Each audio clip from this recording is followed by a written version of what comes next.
प्यारे दोस्तों, यह डिक्टेशन 500 शब्द की 80 शब्द प्रति मिनट की गति से बोली जाएगी। रेडी स्टार्ट करते ही डिक्टेशन शुरू हो जाएगी। Ready start. महोदय, माननीय सदस्य रोडेशिया को लेकर ठीक ही उत्तेजित हैं। भारत सरकार पृथक हो जाने वाले शासन द्वारा अपने आप को गणराज्य घोषित करने के निर्णय को एकदम गैर कानूनी मानती है। सरकार रंगभेदी शासन के विरुद्ध विश्व समुदाय तथा अफ्रीकी राज्यों द्वारा उठाए गए प्रत्येक कदम को समर्थन देना जारी रखेगी। हमारा दृढ़ विश्वास है कि इस क्षेत्र के लिए किसी भी संविधान में एक बहुजातीय समाज में एक व्यक्ति एक वोट का सिद्धांत सुनिश्चित बनाया जाना चाहिए।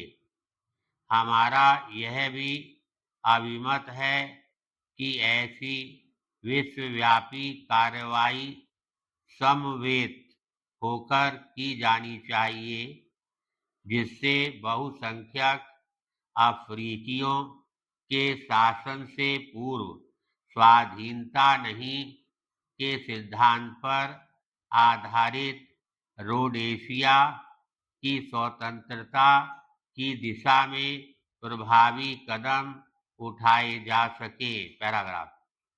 हमारे सामने आज मूल विषय है कि हम किस प्रकार के समाज का निर्माण करना चाहते हैं। प्रश्न सिर्फ यह नहीं है कि प्रति व्यक्ति राष्ट्रीय आय कितनी बढ़ती है, बल्कि ये है कि एक भारतवासी दूसरे के साथ कैसा रिश्ता बनाए रखेगा।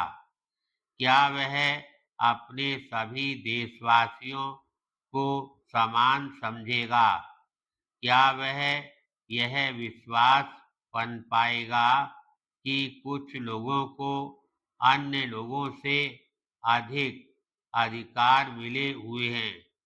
अगर मतभेद हैं जो किसी भी समाज में हो ही सकते हैं, तो उन्हें कैसे दूर किया जाएगा?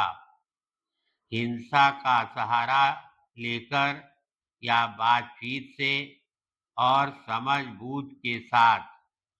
हमें जो कुछ विशेष मूल्य विरासत में मिले हैं, वे भूतकाल के द्वारा नहीं, बल्कि स्वतंत्रता आंदोलन के दौरान महात्मा गांधी और जवाहरलाल नेहरू के नेतृत्व में हमारे प्रशिक्षण द्वारा मिले हैं। पैराग्राफ।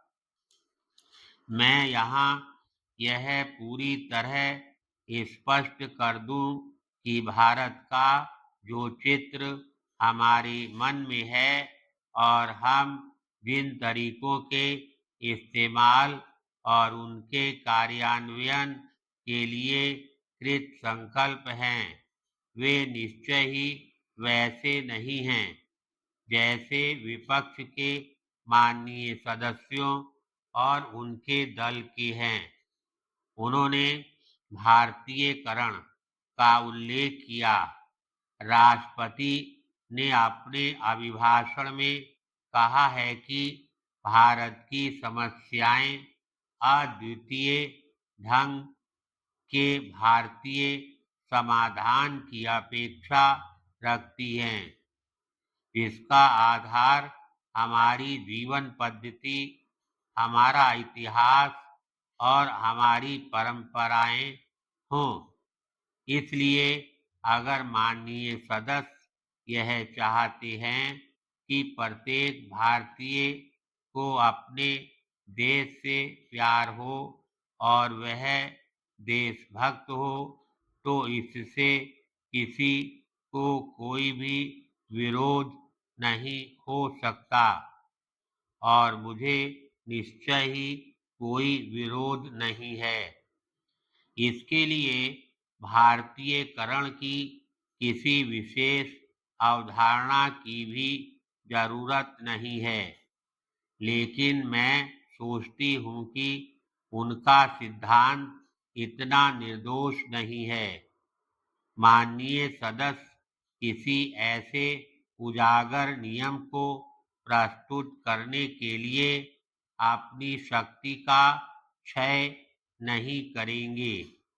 उनका तथा उनके समान विचार रखने वालों का बहुत निश्चित उद्देश्य है। स्पष्ट है कि उन्होंने यह फैसला स्वयं करने का बीड़ा उठाया है कि कौन भारतीय है और कौन नहीं। यह मेरी समझ में बहुत ही घातक स्थिति है। जब कभी भी कोई समूह स्वयं यह निर्णय करने का निश्चय करता है कि कौन भारतीय है कौन नहीं, तो गड़बड़ी अवश्य ही पैदा होती है। धन्यवाद।